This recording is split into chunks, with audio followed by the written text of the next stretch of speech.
Hello and welcome back to Aerospace and Mechanical Lab 1. Today we are going to talk about the Motion Lab. Motion Lab is going to let us understand the rotating motion through this disc and the linear motion through this pulley system better and investigate the relationship between the angular acceleration on the rotating disc and the linear acceleration of the weight system. You essentially have to do the recording, the data recording for 3 different weights, and then you have to write a force balance for the weight that we have, weight system that we have here, on here, and then see what the relationship between the linear acceleration you measure from the movement of this weight and the linear acceleration you calculate from the movement of this disc is, or the relationship between the two is. How can we do the test? There are a couple of things you need to do. You need to make sure that all of the connections are sound. Like some of the wires can come loose here. So you want to make sure you check all of the wires. You want to make sure that your DAQ system, which is the system we're going to use to acquire data, is connected to the laptop, and you want to make sure you know how to write a LabVIEW code, which we are going to learn in this video. Okay, so let's go through everything step by step. We're going to do the data measurement first, and then we are going to do the data recording next. We're going to write the LabVIEW code next. You have all of the experimental setup in this frame right now. I can actually rotate the camera a little bit. So you have the computer in the frame as well. The idea is we have an ultrasonic transducer right here to measure the linear displacement, and we have an optical decoder under the disc to measure the angles. So the first thing you want to do is to make sure that your DAQ is turned on, which it is right now. There is a light here. And the next thing you want to do is that you want to make sure that your ultrasonic transducer is turned on. The optical decoder in the disc is automatically turned on. You don't really need to turn this on. So one thing you want to make sure happens is that you want to make sure you hear a ticking sound, tick, tick, tick, tick, tick, tick, tick, from the ultrasonic transducer. I'm not sure if you can hear it in the video, but I don't really hear it right now. That tells me that the ultrasonic transducer is not on, and there's a good reason for it, because this wire is loose. That's why I was telling you that you have to make sure that all of your wirings are connected. So I'm just going to turn this off again, put the wire back in. I'm going to make sure that this wire is tightened later after the recording. Let's see if this comes on. Yeah. I don't know if you hear the ticking sound, but the ticking sound tells you that your ultrasonic transducer is on. And the way to do the experiment is pretty easy. You want to make sure that these two align. And the next thing you want to do is to do the linear calibration. You were given these rulers. These are very large rulers. And the ultrasonic transducer is going to give us voltages. We have to connect these voltages to distances. So what I'm going to do is I'm going to read the voltage with my computer, and we're going to see how to do that later on. And I'm going to measure the distance from a base. This base can be the ground or the location of the ultrasonic transducer. Doesn't really matter, but you want to be consistent. So I have right now, I'm reading 3.5 inches. I'm going to stop at a different point at 8 inches, and then I read the voltage. I'm at 13 inches now, read the voltage again. 18 inches, read the voltage again. And 22 inches, 23 inches right now, I'm going to read the voltage again. So this is going to give me enough data, 5 data is enough data to do the calibration. So essentially, you are going to relate voltage that you will read off of this ultrasonic transducer to the distance from the ultrasonic transducer itself, distance between this weight system and the ultrasonic transducer itself. And then this means that whatever voltage you read, you can convert to a distance and eventually calculate the linear displacement. But the experiment is pretty simple. You just have to run these experiments for 3 different weights. Right now we are at 500 grams. So this system itself is weighs 500 grams. That is going to be your first weight. You just have to make sure you go to the highest point possible and then you let it loose. You wanna make sure you let it go down. You can let it come up again, but you can also stop it. Just one round is enough for us. We don't really need to let the vibrating system stabilize. And then what you do is you stop your data recording. Again, we're going to see how to do all of these in the next part of the video. You add a weight. It doesn't really matter what weight you choose. You just have to be 2 extra weights in addition to the system itself. You want to add 2 extra weights. Again, I don't really care what is the weight you add, as long as you do it 3 different times. You want to make sure that your ultrasonic transducer and this weight align, because if you have watched a lecture, ultrasonic transducer measures the distance based off of the reflected wave from the weight system. I'm going to let it go.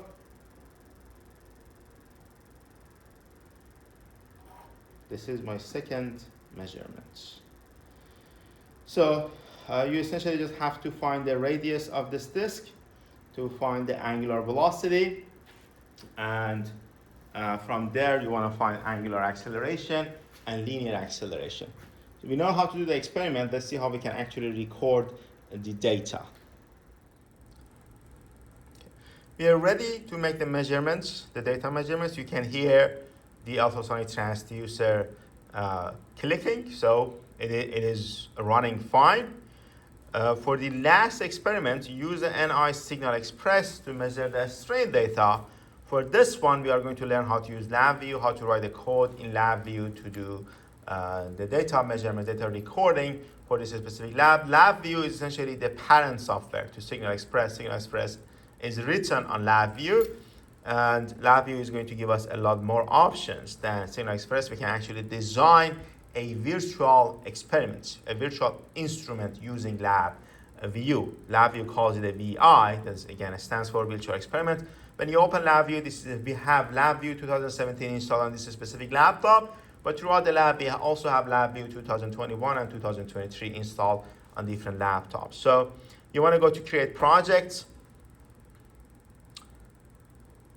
and our goal is to create a blank, or start with a blank virtual instrument. Again, we want to fill it out with the instruments we need. When you open a blank virtual instrument, it's going to give you 2 windows. This one is called the front panel. The other one is called the block diagram. The block diagram is where you actually design your system. You actually simulate your system. You're going to tell the software what do we have and what kind of measurements we want to do. And the front panel is where you are going to see your data output. Okay, so the data we have, or the system we have right here, is a DAQ. We are going to try to read the data off of this DAQ using this software. When you right-click in the block diagram or in the front panel, you're going to see a lot of different options. For example, we can do addition, subtraction, multiplication with our data. We can compare our data to base data. We can do Boolean operations like AND, OR, XOR, NOT, and all of these other Boolean operations. But right now, we only want to measure or record data using the DAQ. So you will have to come to measurement, input, and output. And you go to NI DAQ MX. You go to DAQ Assist, which this module is going to help us record the data off of my DAQ. I can place it anywhere on this block diagram. It's going to initialize, and it's going to ask me what I want to do. Do I want to acquire signal or generate signal? We want to acquire signals. We have two different types of signals here. We have an analog input, which is the voltage data we read off of the ultrasonic transducer, and we have a counter data, because it's essentially counting the number of times that light has passed through our desk, right? If you have watched a lecture, you know what I'm talking about. Make sure to watch the lecture. And so this is a counter. We are counting the number of times something has happened. This is for the optical decoder and the rotation and the angle, essentially. Let's just start with the analog input. I said this is the voltage input.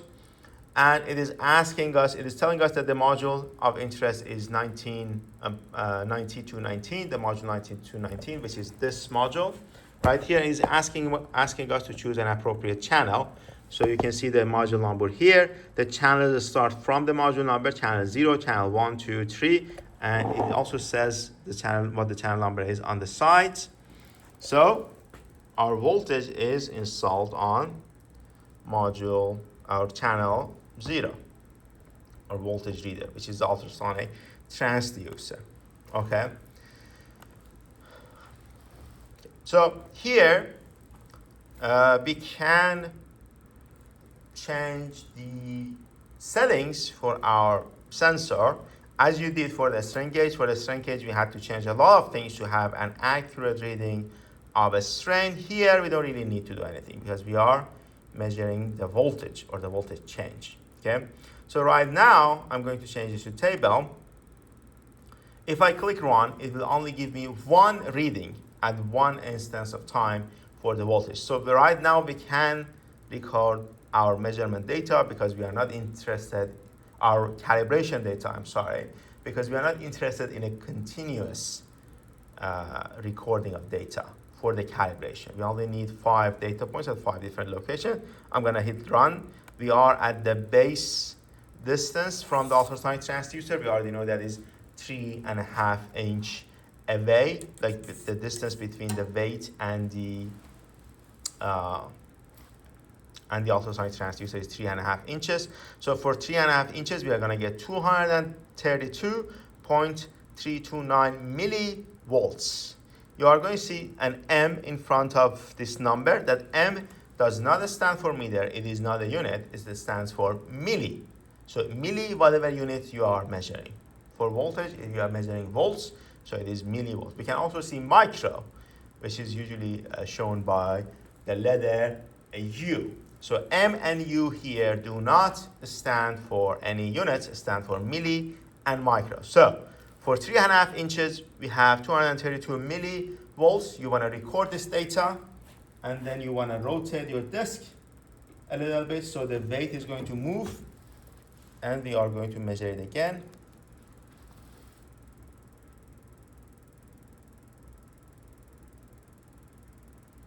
So right now, the reading, it usually takes a little bit of time for the reading to show.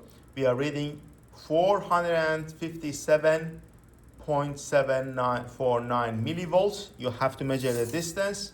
I'm going to do the measurement of the distance right now. It is at around 9 inches. So for 9 inches, we have 457.749 millivolts. And then you are going to do 5 more measurements.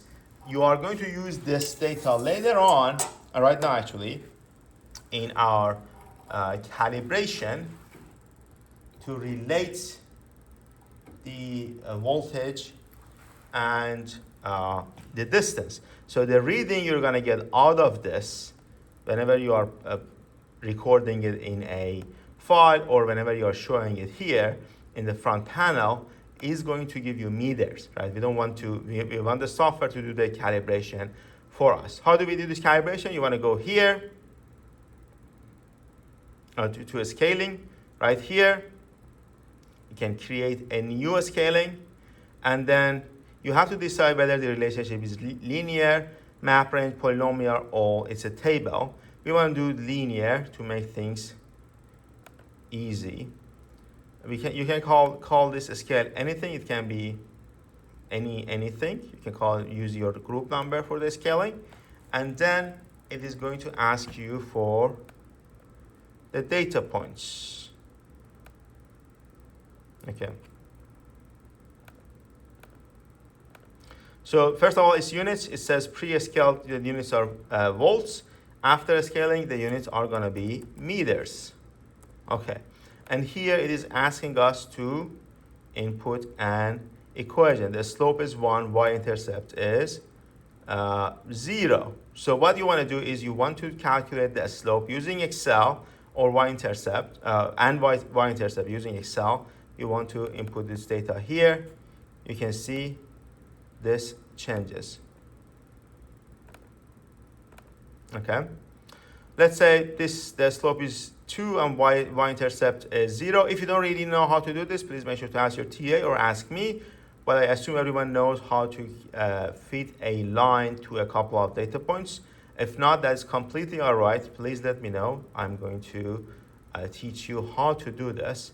But Excel does this automatically. You just have to plug your data in Excel and you can do this. So essentially, what's going to happen right now is whenever I click the click the run button, it is going to give me a measurement of distance instead of voltage. Right now, I am at the base distance, which was 3.5 inches.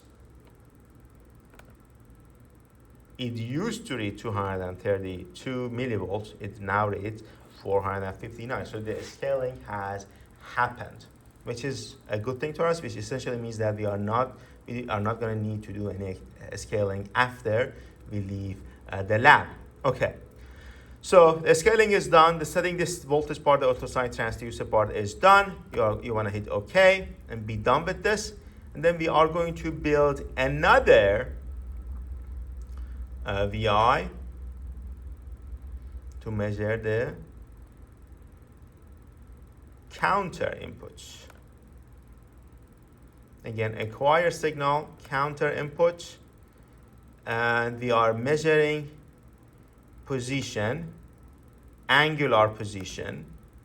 It is asking us which channel we are using for this 9411 module. This is this module right here, and we are using channel 0 for the counter input. The other channel is used to provide electricity to our ultrasonic transducer right here. Okay.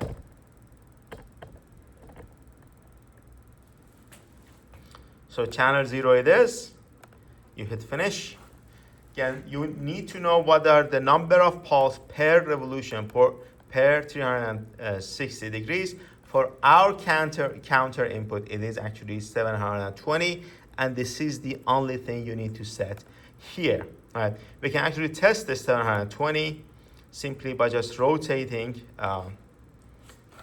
our disk 360 degrees or around 360 degrees and see what we are going to read.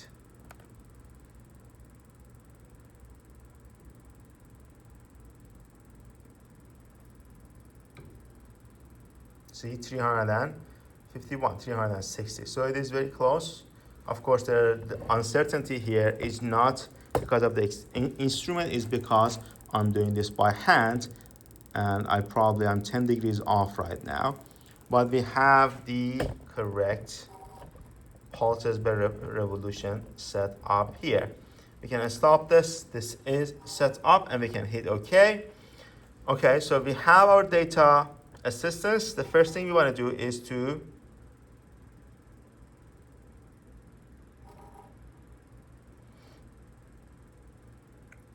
it is asking us whether we want to create a loop. We are going to create a loop later on, but I want to show you how to do this instead of just the device doing this for us. So we are going to come to front panel. We want to graph our displacement. It can be XY graph or just a waveform graph. Let's do the waveform graph. See the module showed up here. I'm gonna do 2 of these waveform graphs so we can know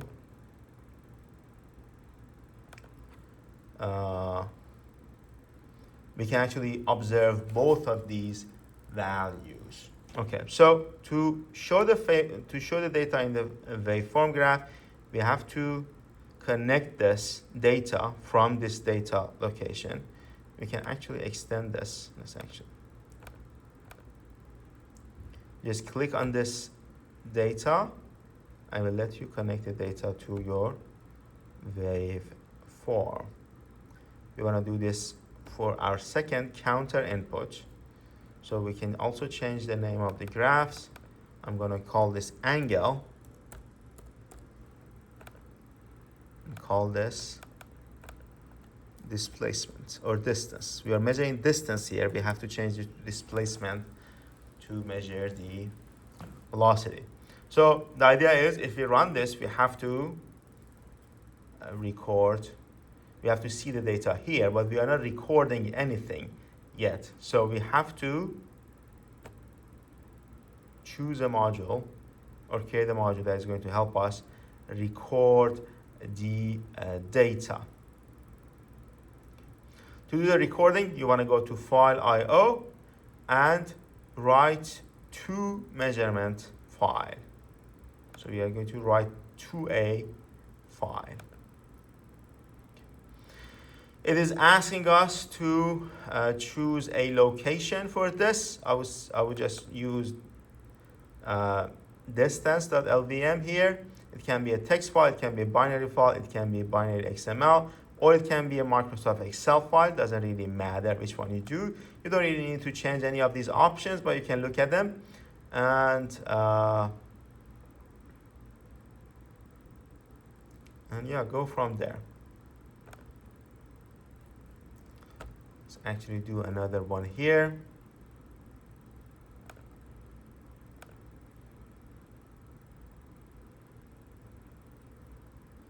One thing that I forgot to say is that here, the value of time is important to us because we want to measure the velocity or acceleration. So we want to make sure that the x value time is also reported. One column per channel or one column only doesn't really matter because we are only using one channel for both of these.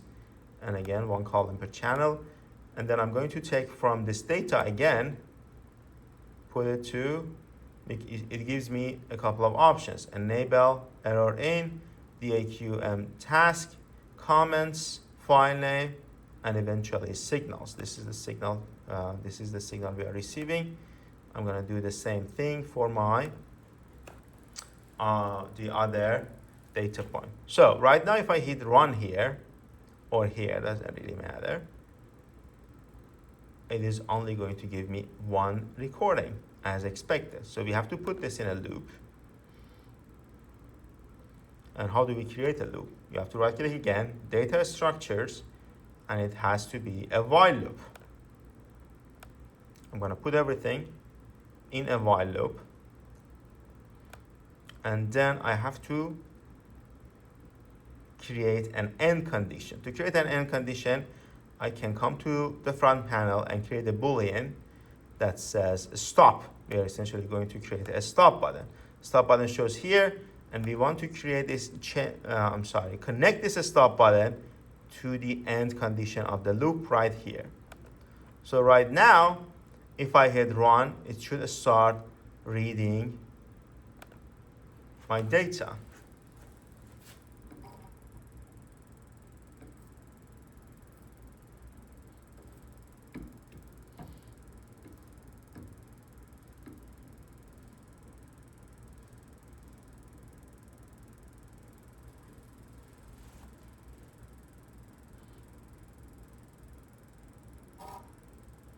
You can see my line data is being shown, but my counter data is not being shown. So I'm just going to stop the recording for a second and see why that is the case and come back to everyone.